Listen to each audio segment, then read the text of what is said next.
안녕하세요. 어린이 영어 예배와 키즈일을 섬기고 있는 윤주희 전도사입니다. 매일의 묵상을 통해 욥기가 계속 진행 중인데요. 42장으로 된 욥기를 크게 4부분으로 나누면 이러합니다. 첫 번째 파트인 1, 2장은 우리가 잘 알고 있는 욥의 스토리가 나옵니다. 두 번째 파트인 3에서 31장은 욥과 욥의 세 친구 사이에 있었던 긴 변론을 담고 있고, 세 번째 파트인 32장에서 37장에서는 엘리후의 변론이 적혀 있고, 네 번째 파트인 38장에서 42장까지는 하나님과 욥의 대화 및 욥의 회복에 대한 증거를 합니다. 그래서 오늘은 욥기의 그 세 번째 파트가 시작되는 32장을 살펴보는 시간이 되겠습니다.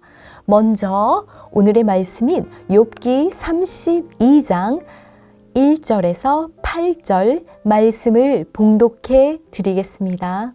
욥이 자신을 의인으로 여김으로 그 세 사람이 말을 그치니 람 족속 부스 사람 바리게의 아들 엘리후가 화를 내니, 그가 욥에게 화를 내면 욥이 하나님보다 자기가 의롭다 하며, 또 세 사람에게 화를 내면 그들이 능히 대답하지 못하면서도 욥을 정죄함이라.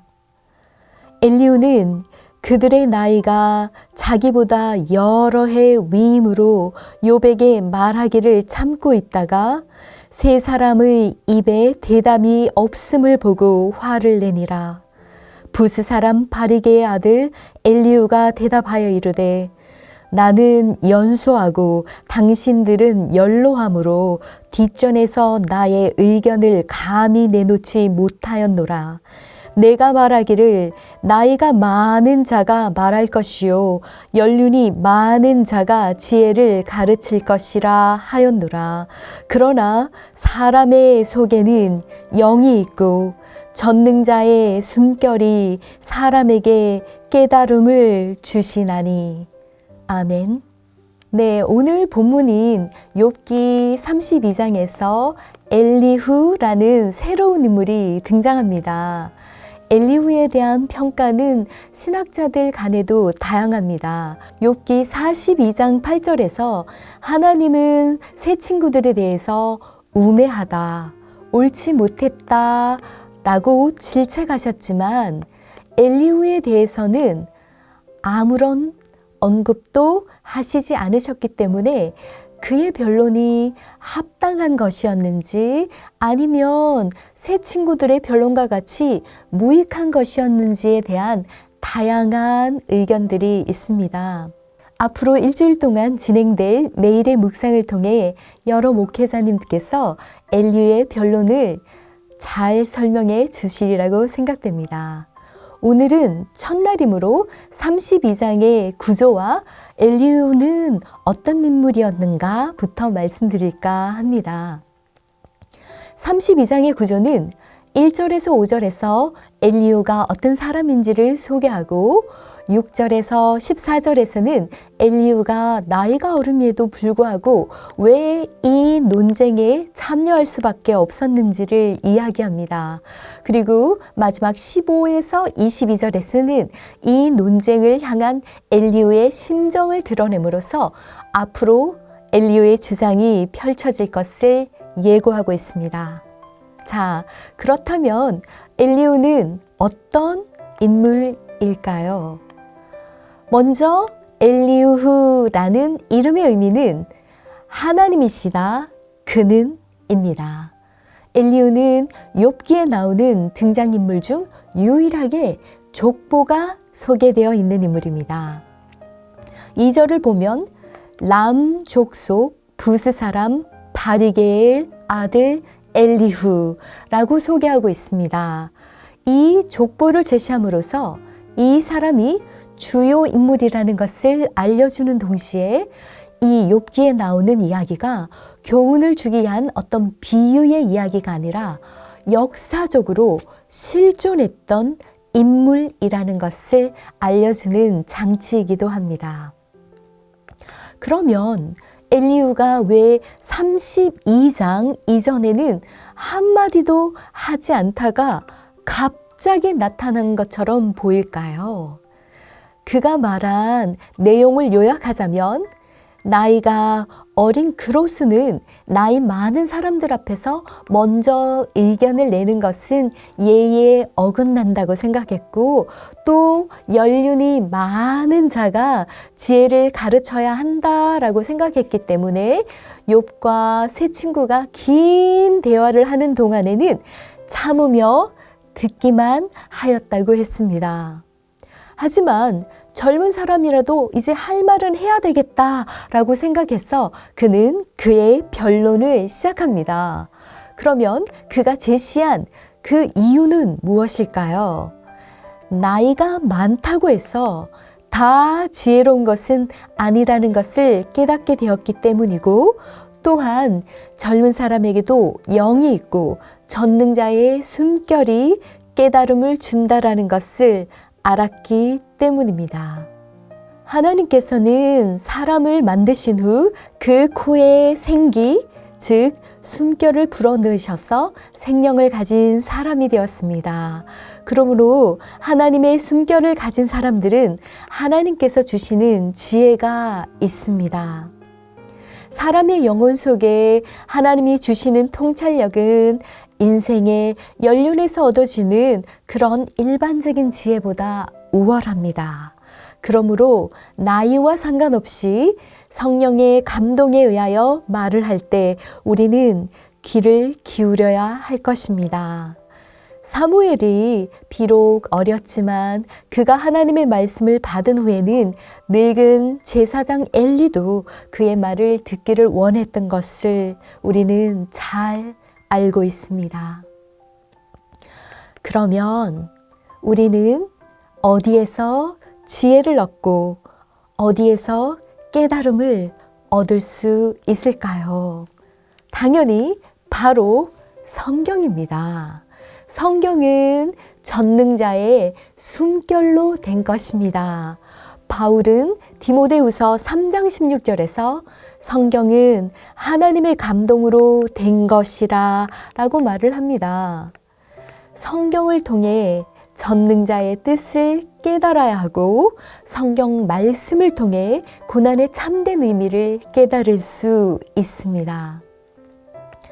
엘리후의 변론을 보면 그가 한 말은 다른 세 친구들이 말한 고난은 죄로부터 온다라는 인과응보의 단순 논리에 비하자면 매우 통찰력이 있습니다.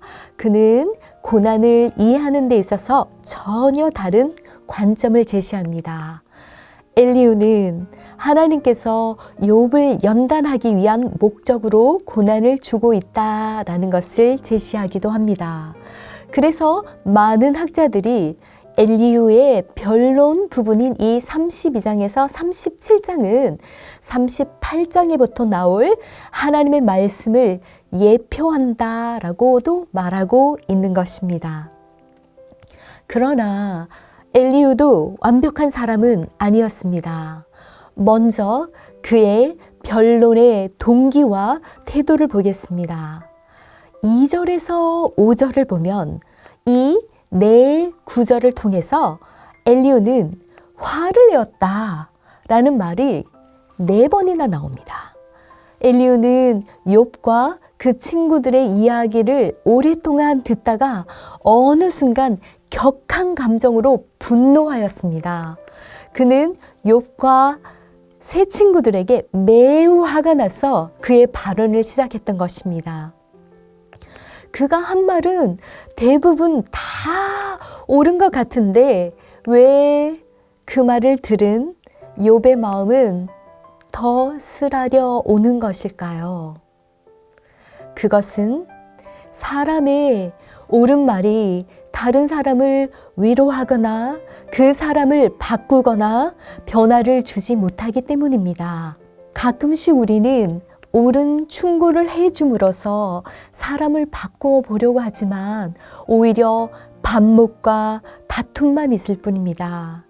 그래서 바울 선생은 디모데후서 2장 23절에서 어리석고 무식한 변론을 버리라. 이에서 다툼이 나는 줄 알미라. 라고 교훈했던 것입니다. 엘리후는 욥이 자신을 하나님보다 더 옳다고 생각했기 때문에 화를 내었다고 말을 하고 있습니다. 그런데 여기서도 엘리후가 간과한 사실이 있습니다. 욥은 한 번도 자신이 하나님보다 더 옳다고 말한 적은 없습니다. 그들의 문제는 세 친구들과 욥과의 긴 대화를 통하여서 그들 모두가 욥이 옳은가 하나님이 옳은가 라는 딜레마에 빠져버렸다라는 것입니다. 그들 모두 이 고난이라는 상황 속에서도 하나님도 옳으시고 욥의 삶도 옳았다라는 것을 이해하지 못했던 것입니다. 우리는 우리의 제한된 지혜와 판단력을 가지고 시시비비를 따질 때가 있고 분노해 할 때가 있습니다. 우리가 가진 판단력과 우리가 가진 생각을 다 내려놓고 주님의 경륜은 우리가 다 이해할 수 없다라는 것을 인정할 때 비로소 우리에게 참된 통찰력과 깨달음이 올 것입니다. 성도 여러분, 가끔씩은 우리가 오랫동안 가지고 있었던 우리의 생각을 지혜라고 오해하기도 합니다. 그 오래 가져왔던 가치관, 그 관념들을 하나님 앞에 십자가 앞에 내려놓으시고 하나님의 숨결로부터 오는 성령으로부터 오는 지혜와 깨달음으로 늘 새로워지시기 바랍니다. 또한 성도 여러분, 우리의 옳은 말로 사람이 변화되지 못한다라는 사실을 인정해야 합니다. 나의 의분으로 많은 말을 쏟아내기보다는 오히려 고난에 처한 사람과 함께 아파해주는 그런 사람이 되어보시는 하루가 되시기를 축원드립니다. 기도드리겠습니다. 하나님 아버지, 우리 또한 엘리후와 같았을 때가 있었음을 고백합니다. 오랫동안 참아오다가 우리의 의분을 이기지 못하고 다른 사람을 판단할 때가 있었습니다. 나의 의로운 말로 다른 사람을 바꾸어 보려고도 했습니다. 하나님, 이제 우리의 생각을 내려놓습니다. 사람을 정죄하거나 판단하기 전에 그 사람을 하나님의 시선으로 바라보는 연습을 하게 해 주시옵소서. 내가 알지 못하는 하나님의 경륜을 내가 다 아는 것처럼 살지 말고 오직 겸손하게 하나님의 숨결로부터 오는 깨달음으로 살아가기를 원합니다. 이 모든 말씀 예수님 이름으로 기도드립니다. 아멘.